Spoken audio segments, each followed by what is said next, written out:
반갑습니다. 김영선입니다. 오늘 할 부분은요, 지구의 원소 분포와 지구자기장입니다. 지구의 원소라는 건 결과적으로 뭐냐면요, 더 이상 분해되지 않는 물질입니다. 어쨌든 가장 기본이에요.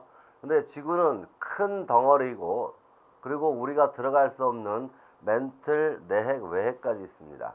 그런데 불구하고 어떻게 원소를 어느 정도 있는지 분석할 수 있느냐, 이런 방법이 직접적인 것이 시축법, 직접 뚫어보는 거예요. 근데 많이 못 들어갑니다. 그리고 화산 활동에 나오는 용암 분석, 지진파 분석, 또 하나가 뭐가 있냐면은 지구와 같은 시기에 만들어진 소행성이나 운석, 그리고 혹은 달, 이런 걸 분석해 가지고 지구의 구성 원소를 알아낼 수 있습니다. 그럼 지구의 구성 원소는 크게 두 가지입니다. 다른 거 하시지 마시고요. 뭐가 있냐면 지각하고 지구 전체, 지각하고 직권, 바로 암석권이죠. 지각에서는 가장 많은 거 두 가지만 외우세요. 거기 많이 나왔는데요. 지각의 화학적 성분 해가지고 산소, 요소, 알루미늄, 철 뭐 쭉 나왔죠. 다른 거 필요 없습니다. 가장 많은 게 산소하고 규소다. 이 정도만 알아두시면 될 것 같고요. 이 정도만. 직권 전체로 볼 땐 가장 많은 게 뭐냐면 철이다 이거야. 철하고 산소, 이 정도만 알아두시면 될 것 같습니다. 다른 건 우리가 기타 등등은 별 의미가 없습니다. 그럼 이 철이 어디서 가장 많으냐, 이게 사실은 내핵과 외핵입니다. 철과 니켈로 이루어졌죠. 자, 다음 페이지 보실게요. 다음 페이지 보시면은 멘틀이 있어요. 뭐 산화교소, 산화철, 산화마그네슘 이런 게 나왔는데 그냥 산소가 많네, 철도 있죠, 철이 많네, 이 정도만 알아두시면 될 것 같고요. 핵, 외핵과 내핵을 합친 게 핵입니다. 핵은 철과 니켈로 추정된다, 이 정도 알아두시고, 수권 같은 경우는 뭐냐면은 두 가지가 있죠. 해수하고 육수가 있는데, 해수는 짠맛이 나죠. 앞에서 말씀드렸습니다. 짠맛의 주성분이 소금이죠. 소금을 다른 말로 뭐라고 한다고요? 염화나트륨. 이 정도만 알아두시고요. 그 다음에 쓴맛이 좀 나죠. 간수, 두부응고제, 염화마그네슘. 이렇게 굳이 못 쓰셔도 상관없습니다. 왜냐면 이 옆에 한글 이름이 나와주니까 큰 의미 없어요. 그냥 염화나트륨, 짠맛, 염화마그네슘, 쓴맛, 이 정도 알아두시고, 육수는 그냥 탄산이온하고 칼슘이온이 좀 많다, 이 정도 알아두시고요. 기권은 현재 대기권을 구성하는 가장 많은 원소가 질소입니다. 질소가 가장 많고, 그 다음에 뭐가 많냐면 산소가 많아요. 그리고 아르곤이 많고, 그 다음에 이산화탄소가 많습니다. 이산화탄소. 근데 다 외우시는 거 아닙니다. 그냥 누가 많냐? 질소와 산소가 거의 대부분. 그리고 얘네들 비교가 몇 대 몇? 4대 1. 약 99%가 질소와 산소입니다. 그 정도 알아두시고요. 그 다음에 지각은, 죄송합니다. 기권은 높이가 1000km까지 있습니다. 1000km를 나누는 게 밑에부터 대류, 성층, 중간 10건이 있었죠. 그 중에서 성층권에 오존층이 있기 때문에 자외선 차단. 그래서 생명체가 육지로 올라왔다. 이 정도까지만 이해해 주시면 될 것 같아요. 뭐 균질권, 비균질권 의미 없습니다. 시험에 잘 안 나와요. 그러니까 그 정도까지만 알아두시고요. 그 다음에 지각의 구성원소와 주기율표가 있습니다. 주기율표 들어가기 전에 앞에 옥텟 규칙이 있네요. 옥텟 규칙이 뭐냐는 것만 잠깐만 언급하겠습니다. 옥텟 규칙이라는 거는 원자가 있어요. 원자의 구조를 보시면요, 가운데 원자 핵이 있습니다. 원자핵. 원자핵은 뭐와 뭐로 이루어졌다고 그랬죠? 양성자하고 중성자로 이루어졌습니다. 양성자는 전하량이 플러스 1이죠. 플러스 1. 그 다음에 중성자는 전하량이 0입니다. 이 주변을 도는 게 전자라겠죠? 주변을 도는 게 전자입니다. 전자는 마이너스 1의 전하량을 띠고 있습니다. 그리고 원자 자체는 전기적으로 중성이에요. 전기적으로 중성이라는 얘기는 양성자 수하고 전자수가 같기 때문입니다. 자, 그런데 전자가 들어갈 때 어떻게 들어가냐? 첫 번째 궤도, 두 번째 궤도, 세 번째 궤도 이래요.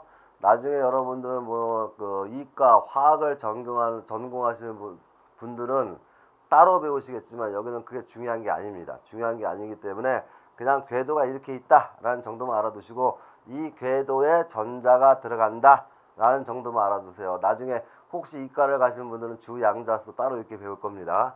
그건 중요한 게 아니에요. 지금 그냥 전자가 들어갈 수 있는 궤도가 있는데 첫 번째 궤도, 두 번째 궤도, 세 번째 궤도가 있다. 이런 식이에요. 그 여러분은 뭐 네 번째 궤도까지만 하겠습니다. 이 정도인데 사실은 네 번째 궤도도 의미가 없고요. 첫 번째, 두 번째, 세 번째만 알아두시면 돼요. 전자가 얼만큼 채워주냐 이게 중요해요. 첫 번째 궤도는 전자가 딱 2개 채워집니다. 그리고 여기는 8개까지 들어갑니다. 여기도 8개가 들어가요. 이렇게 들어가면 이런 식으로 들어가면은 안정하다는 겁니다. 안정하다는 건 반응성이 없다는 거예요. 반응성이 없다는 건 자체 안정하다는 뜻이고 다른 물질과 반응을 안 한다는 뜻입니다. 이게 옥텟 규칙이에요. 그리고 밑에 산소가 나왔죠? 산소는 의외로 반응성이 큽니다. 산소는 좀 이따 보여드릴 겁니다. 의외로 반응성이 크기 때문에 대부분의 금속, 비금속과 반응해서 화합물, 결합돼 가지고 새로운 물질을 만듭니다. 이 정도까지만 여러분이 알아두시면 될 것 같습니다. 그럼 이제 91페이지 원소의 주기율이 있거든요. 원소의 주기율표를 들어가기 전에서는 우선 요걸 좀 지우겠습니다. 지우고 이쪽에다 잠깐 좀 여기다 표시해 둘게요.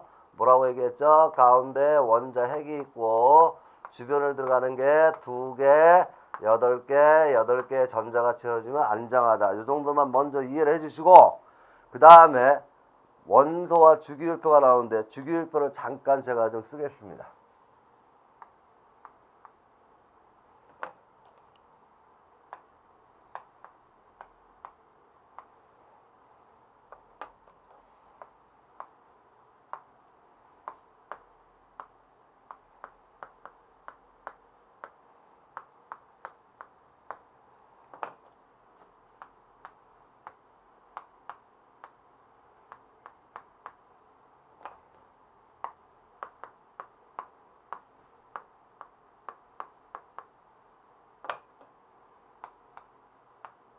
여기에 하나를 더 추가할 겁니다. 거기 없지만은 요 정도까지 알아두시면은 나중에 이제 이과를 공부하는 학생들한테 도움이 됩니다. 어쨌든 이게 주기율표입니다. 주기율표에서 이 세로를 갖다가 족이라고 합니다. 세로를 족이라 그래요. 그럼 얘를 1족, 얘를 2족, 중간은 뺍니다. 중간은 의미 없습니다. 여러분한테 그냥 얘를 13족, 14, 15, 16, 17, 18쪽 이렇게 얘기하는 거예요. 주기를 말씀드릴게요. 바로 뭐냐면은 이렇게 가로를 보는 겁니다. 이 두 개가 1주기. 그럼 여기를 갖다가 2주기, 3주기, 4주기 이렇게 얘기하는 거예요. 3주기, 4주기. 그리고 같은 족일 때는 화학적 성질이 거의 같습니다. 일쪽에서는 지금 이거 그림 보세요. 일부러 제가 어떻게 표시했냐면 하얀색과 노란색을 표시했습니다. 하얗게 쓴 거는 비금속입니다. 노랗게 쓴 거는 금속이에요. 금속, 비금속을 조금 구분하실 줄 알아야 되고요. 물론 이거를 다 외워주신다면 상당히 훌륭하죠. 하지만 우리가 흔히 알고 있는 많이 나오는 것 중에 들어보신 것 중에 이게 수소입니다. 이름을 먼저 말씀드릴게요. 수소, 헬륨, 리튬, 베릴륨, 붕소, 탄소, 질소, 산소, 플루오린, 네온, 나트륨, 마그네슘, 알루미늄, 규소, 인, 황, 염소, 아르곤, 칼륨, 칼슘, 브로민, 아이오딘. 예전에 배웠던 분은 이 두 개가 좀 틀릴 거예요. 이거 옛날에 불소라고 배운 분들 계실 거예요. 이름 바뀌었습니다. 영어식으로 플루오린입니다. 얘도 브롬이었는데 브로민으로 바뀌었고 얘가 또 바뀌었죠. 요오딘인데 요즘 요오도 안 씁니다. 영어식 발음 아이오딘 이렇게 씁니다. 아이오딘, 플로린 이렇게 알아두시고요. 여기서 여러분들이 흔히 우리가 많이 들어본 수소라든지 헬륨이라든지 또 뭐가 있을까요? 산소, 질소 이런 게 있겠죠. 나트륨, 마그네슘, 알루미늄 이런 거요. 그 다음에 얘는 조금 나옵니다. 규산용 강물로. 그리고 염소, 그 다음에 뭐 요 정도. 그 다음에 칼륨, 칼슘. 요 정도 원소를 좀 알아두시면 그래도 문제 풀 때 조금 도움은 됩니다. 그리고 하나 더 말씀드렸죠. 아까 뭐라 했어요? 조기 같으면은, 그렇죠? 조기 같으면은 서로 성질이 비슷합니다만 일족에서는 얘는 예외가 됩니다. 왜 얘는 비금속이에요. 얘네들이 성질이 비슷합니다. 이걸 우리는 뭐라고 얘기하면 알칼리 금속이라고 해요. 거기 나왔죠? 알칼리 금속. 자, 그 다음에 얘가 뭐냐면은 그냥 이족인데 알칼리톤도 이건 의미 없습니다. 그리고 알루미늄. 다시 한번 말씀드릴게요. 1족, 2족 얘네들은 양이온이 되기 쉽습니다. 알루미늄도 양이온. 양이온이란 건 뭘까요?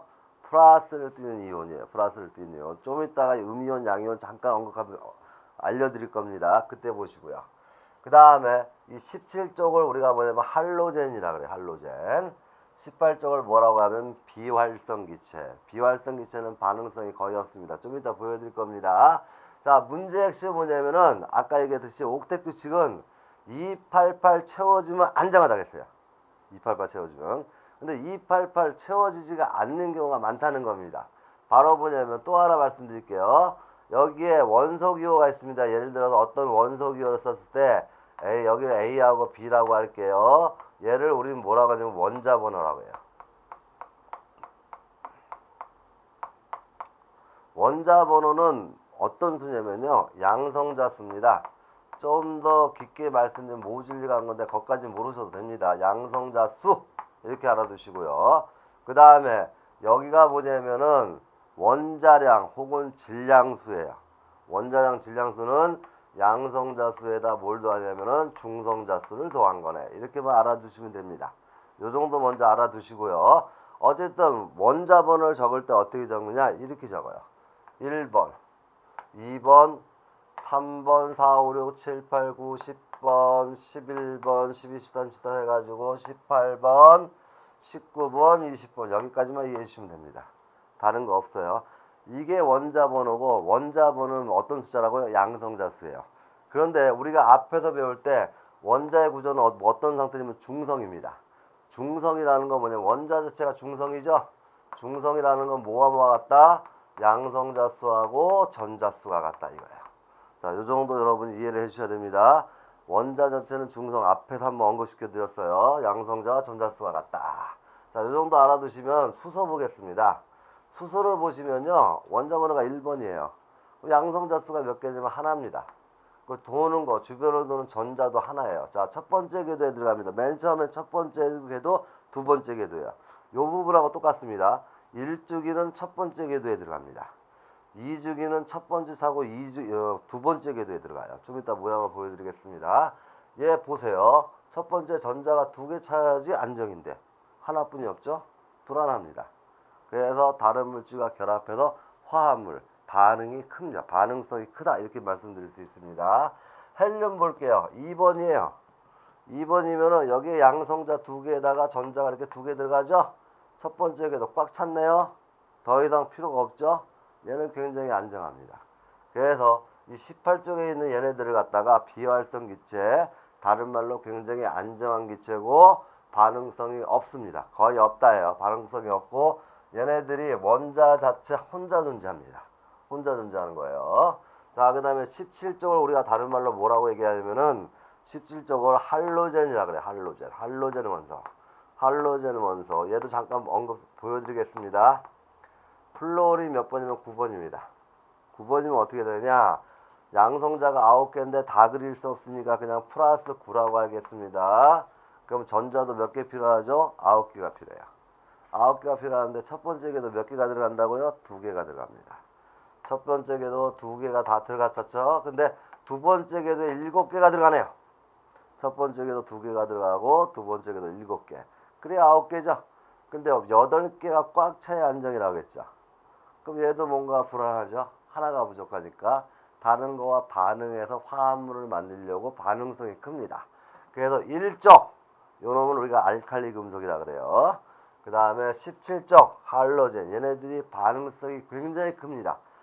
빨리 다른 물질과 결합하면 안정이 되기가 쉬우니까 이거예요. 그 부분을 잠깐 다른 걸로 하나 보여드릴게요. 뭘로 보여드리냐면은 우리 앞에서 배운 소금을 보여드릴게요. 이게 소금이라고 말씀드렸죠. 과연 소금이 왜 이렇게 결합되는가 보면 나트륨, 염화나트륨입니다. 염화나트륨. 나트륨이 바깥의 체각이 11개입니다. 원자 번호가 보세요. 체각이 11개라 죄송합니다. 원자 번호가 11번이기 때문에 양성자 수가 11개예요. 그럼 전자 수도 몇 개요? 11개입니다. 여기다 표시할게요. 양성자 수 11개. 그럼 전자가 몇 개라고요? 11개가 필요한데 두 개 들어가죠? 8개 들어가죠? 맨 끝에 하나 들어가죠. 우리는 볼 게 어딜 보냐면요. 제일 바깥 영역만 보는 겁니다. 그래서 체외각 전자라 그래요. 앞에 건 꽉 찼으니까 의미가 없습니다. 그럼 제일 바깥에 현재 몇 개 있죠? 하나 있어요. 그러면 이걸 갖다가 어떻게 표시하면 하나 있다고 표시하는 게 이렇게 표시하는 거예요. 나트륨은 전자가 제일 바깥에 하나 있네. 이렇게 표시하면 됩니다. 이런 식으로 표시하는 게 루이스의 점자식입니다. 루이스의 점자식을 간단히 말씀드리면 예를 들어 가지고 어떤 원소 기호가 있으면 제일 바깥에 있는 전자, 체외각 전자를 점으로 표시해줘요. 자, 이런 식으로 이렇게 점으로 이렇게 표시하는 겁니다. 제일 바깥에 있는 전자가 몇 개 있나. 이런 식으로 점으로 표시하는 게 루이스의 점자식인데 이렇게까지 이쁘게 표시 안 해도 됩니다. 어쨌든 자, 그 다음 거 보겠습니다. 예, CL 바로 몇 번이면 17번이네요. 그럼 17번이면 잘 보십시오. 전자가 2개 들어가죠. 8개 들어가죠. 그럼 바깥에 10개니까 7개 들어가요. 7개. 그럼 제일 바깥에 있는 전자가 몇 개 들어간다고요? 7개 들어갑니다. 7개 들어갈 때 루이스의 점자식대로 표시하면은 CL 아까 여기 그림 보여드릴게요. 이렇게 될 때 하나, 둘, 셋, 넷, 다섯, 여섯, 일곱 이렇게 표시하는 거예요. 어쨌든 하나가 남죠. 하나가 남는 걸 이 옆에다 표시할 겁니다. 그럼 얘는 전자가 이렇게 6개에다가 7개를 갖고 있어요.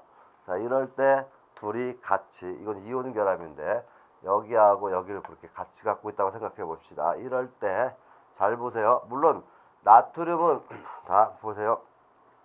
11번이죠. 11번이기 때문에 제일 바깥에 하나라고 했어요. 이거 이온 결합이거든요. 이온 결합은 나중에 별도로 한번 보여드리고 어쨌든 얘가 8개가 꽉 차가지고 어떻습니까? 굉장히 안정되죠. 그 나트륨은 얘를 얘한테 줘버리는 거예요. 이런 예를 하나 더 보여드리겠습니다. 이런 거는 우리가 이온 결합이라 그래요. 이온 결합. 이온 결합은 뭐가 되냐면은 바로 양이온, 음이온 전환을 띠는 거예요. 그럼 얘가 얘한테 줘버립니다. 얘가 얘한테 줘버리면 나트륨은 제일 바깥에 원학은 11개가 있어야 되는데 가운데 원자 번호가 11이니까 플러스 11이죠. 그래서 전자도 마이너스 11이 돼야 되는데 얘한테 이렇게 줘버려요.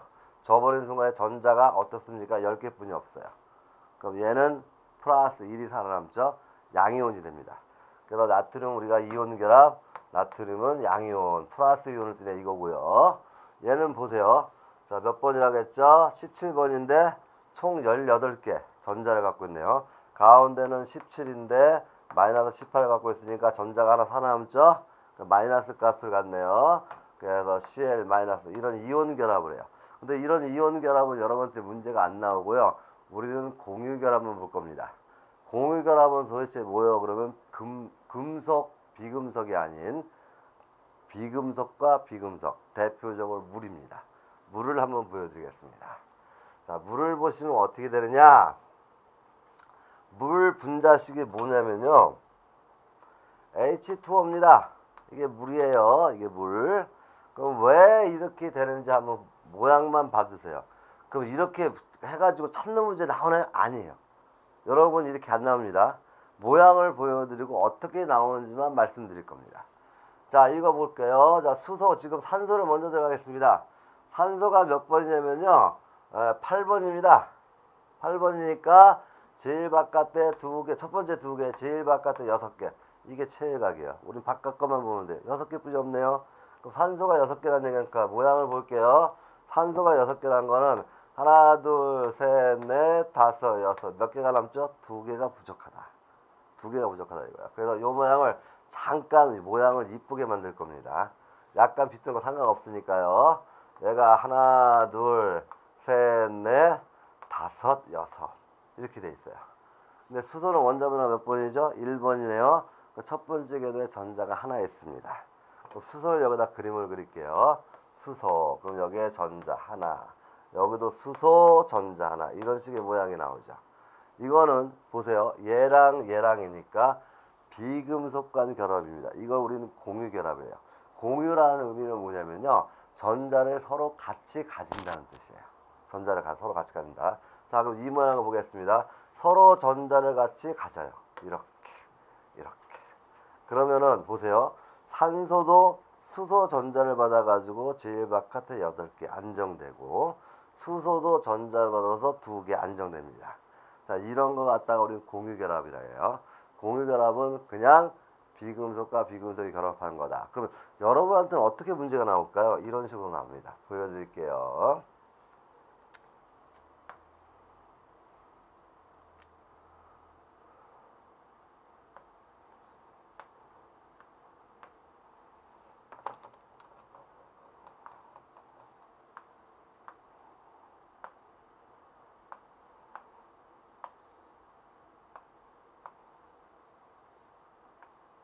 이렇게 나와버려요. 여러분한테는 다르게 안 나옵니다. 이런 식으로 나와요. 이런 식으로 이렇게 모양이 나오면 이런 식이 나와요. 그러니까 이 모양을 보여주고 공유 전자쌍이 몇 개냐 이걸 묻는 거예요. 이건 다음 단에 나올 건데 다음 단원에 배우실 건데 한번 먼저 보여드리겠습니다. 자, 이렇게 되면 여러분 어떻게 되면 같이 가지고 있는 거 한 쌍, 두 쌍, 얘도 한 쌍, 두 쌍이에요. 그리고 얘 전체로 보겠습니다. 하나, 둘, 셋, 넷, 다섯, 여섯, 일곱, 여덟 안정됐죠? 얘 전체로 보겠습니다. 하나, 둘, 셋, 넷, 다섯, 일곱, 여덟 안정이죠? 얘 역시도 안정 8개 안정이에요. 그럼 얘를 갖다가 나중에 다음 시간에 할 겁니다. 이걸 갖다 보자면 공유 전자쌍은 두 쌍씩 서로 공유하네. 이렇게만 얘기하는 거예요. 이 모양을 다음 시간에 다음 단원입니다. 보다 더 상세하게 해줄 겁니다. 어쨌든 비금속 간 결합하면 공유 결합이다. 이 정도까지 여러분이 알아두시면 되겠습니다. 자, 그러면은 이제 거기 나와 있는 91점 문제를 보겠습니다. 1번 우주에 가장 많은 원소 우리가 빅뱅에서 배웠죠. 수소입니다. 수소죠. 그 다음에 헬륨이죠. 지구 전체는 뭐가 많다고 했습니까? 철. 그 다음 산소입니다. 예. 2번 지각 전체 지구가 아니라 지각이네요. 지각은 산소가 가장 많죠. 그 다음에 규소입니다. 그래서 X가 되겠죠. 3번 주기율표에서 같은 족에 속한 원소가 화학적 성질이 비슷한 이유는 바로 뭐냐면 여기 있는 거 해드릴게요. 얘 제일 바깥에 하나 있습니다. 또 말씀드릴게요. 얘 볼까요? 얘도 3번이죠. 2개 제일 바깥에 하나 있습니다. 얘 11번이죠. 2개, 8개 제일 바깥에 하나 있죠. 그 다음에 얘가 뭐냐면 19번입니다. 그럼 2개, 8개, 8개 바깥에 하나 있습니다. 자, 여기서 말씀드린 거 체외각 전자수 같은 족이라면 다시 한번 설명드립니다. 같은 족이라면 체외각 전자수가 같다. 여기도 마찬가지예요. 바로 뭐냐면 제일 바깥의 전자수가 2개씩으로 같습니다. 얘네들은 제일 바깥이 9개예요. 즉 제일 바깥의 전자수가 같으면 화학적 성질이 유사하다, 비슷하다고 얘기하는 거예요. 그래서 거기 화학적 성질이 비슷한 이유는 원자과 전자의 수가 같기 때문이다. 이 정도까지 이해를 해주시면 될 것 같습니다. 어쨌든 간단히 말해서 주기율표 이렇게 생각하세요. 같은 족이라면 화학적 성질이 유사하다. 그 이유는 원자과 전자 혹은 체외각 전자 둘이 같은 말입니다. 거의 같다고 생각하시면 돼요.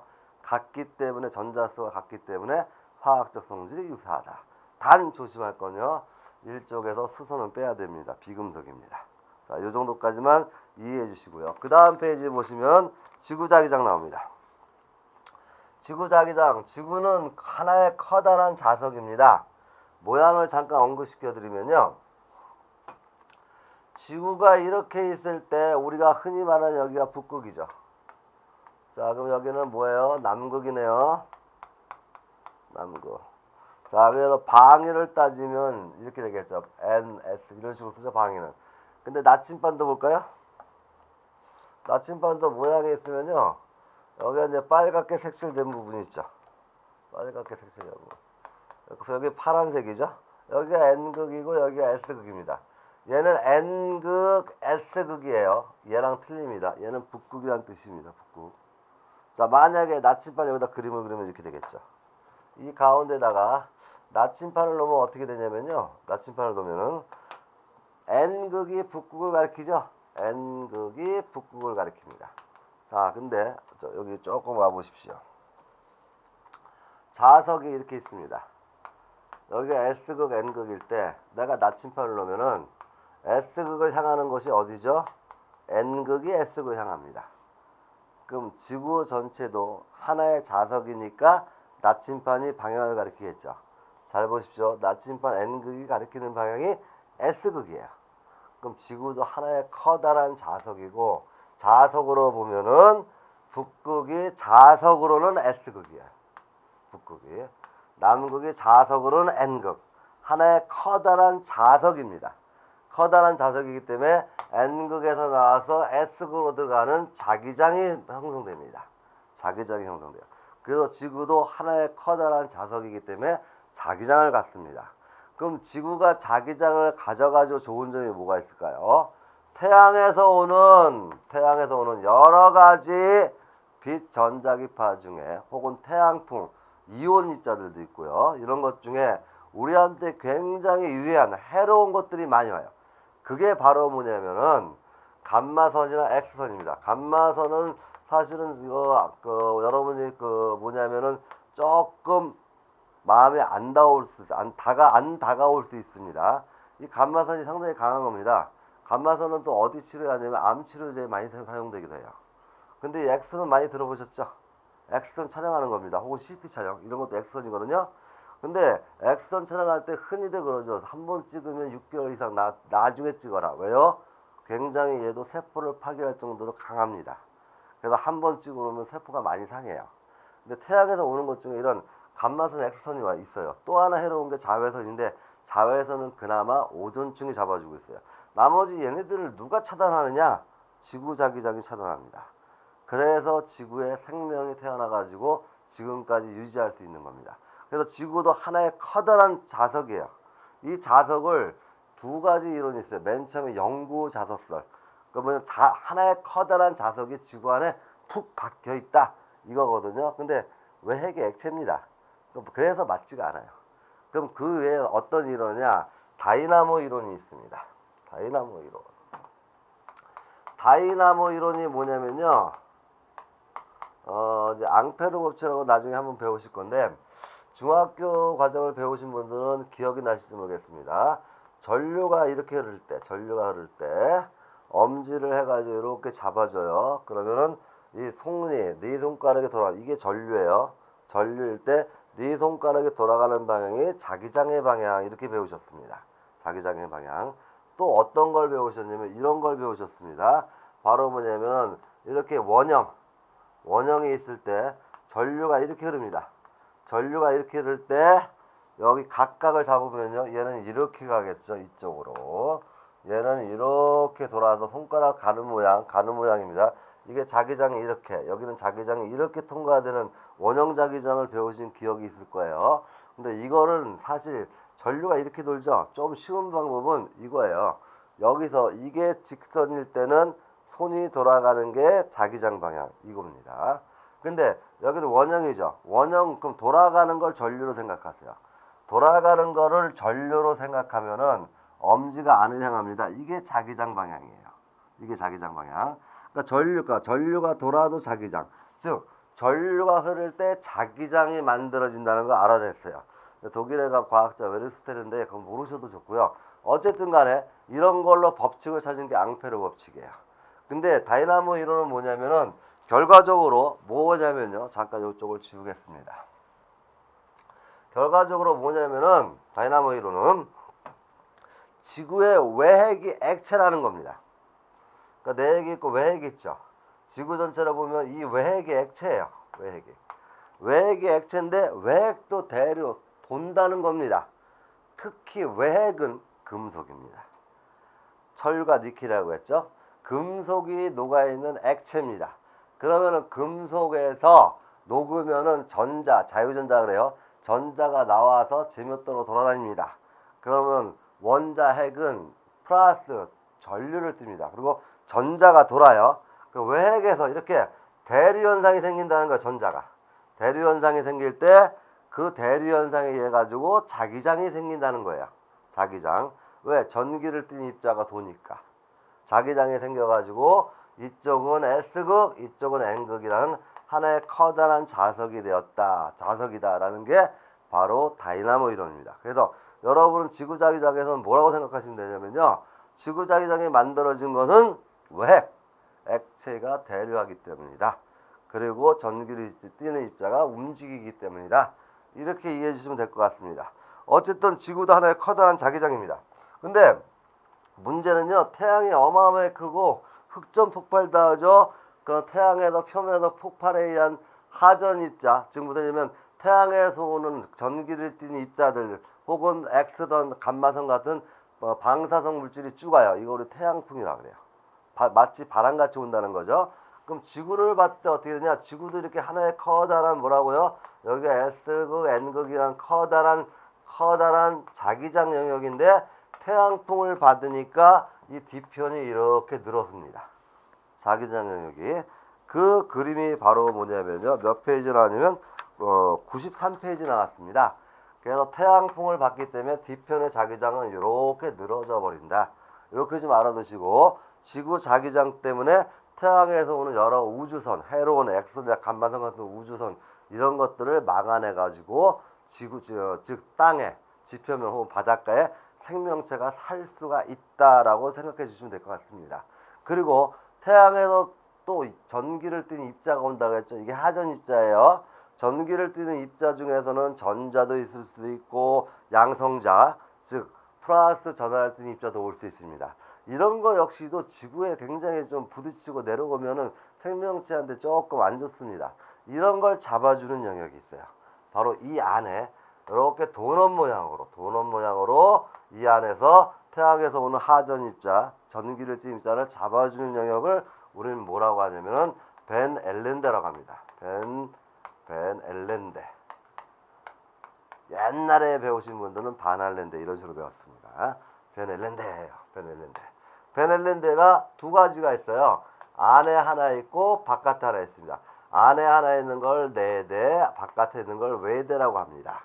그럼 내대, 외대에 어떤 게 잡혔냐 이건데 외우시는 거 아닙니다. 편하게 생각하시면 돼요. 가벼운 게 제일 멀리 갑니다. 외대에 잡혀 있는 것이 전자.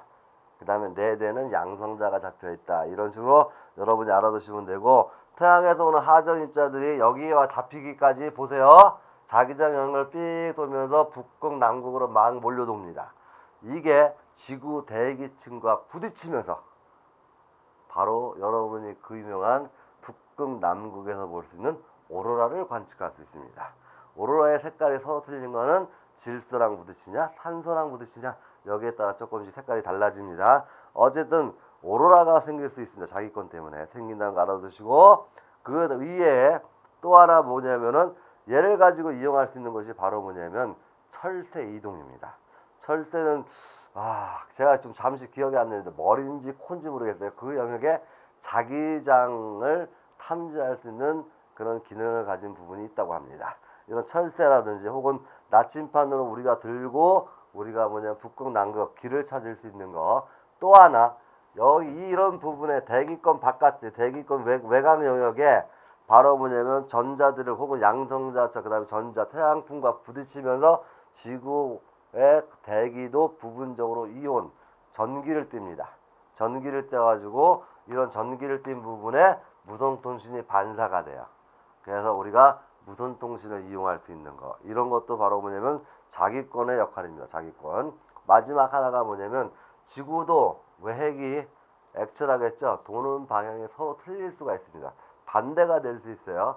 반대가 되면서 어떻게 뭘 알 수 있냐면은 옛날에 지구의 자기장이 어떻게 변했는가 이런 걸 연구하는 것이 고지자기 연구입니다. 너무 깊게 들어갈 필요 없습니다. 어쨌든 간에 지구도 하나의 커다란 자석이고 외핵이 액체라서 그렇게 되는구나 라고 여러분이 이해를 해주시면 되고요. 가장 중요한 건 자기권이 있기 때문에 생명체가 보호를 받을 수 있다. 이 정도입니다. 자, 그래서 확인 문제 들어가겠습니다.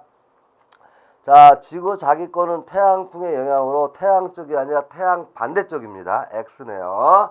자, 그 다음에 2번 자기권 내에 태양풍의 대전 입자들이 밀집되어 있는 것. 태양에서 오는 하전 입자를 잡아놓은 곳이라겠죠. 벤 앨런대입니다. 벤 앨런대. 자, 벤 앨런대는 뭐로 이루어진 내대와 뭐로 이루어진 외대. 외대가 멀죠. 멀면 가벼운 게 가요. 내대가 조금 무거운 물질입니다. 그럼 내대는 바로 뭐냐면 양성자입니다. 양성자로 이루어진 내대와 전자로 이루어진 외대로 구분할 수 있다. 지구 자기장의 역할을 수시하겠죠. 바로 뭐냐면 태양에서 오는 해로운 하전 입자를 막는다. 이것도 있을 수 있고 또 뭐가 있을 수 있을까요? 무선 통신도 가능하죠. 그다음에 그 지구 자기장 때문에 나침판을 이용해 가지고 방향을 찾을 수도 있죠. 여러분은 그 여러 가지 중에 한 가지를 생각하시면 되는 거고요. 여기 이 단원의 가장 큰 핵심은 자기장이 있어서 생명이 살 수가 있다는 겁니다. 태양에서 오는 해로운 우주선이나 해로운 방사선, 해로운 하전 입자를 막아준다. 이것만 여러분이 이해해 주시면 될 것 같습니다. 자, 오늘 수업 여기서 마치겠습니다. 수고하셨습니다.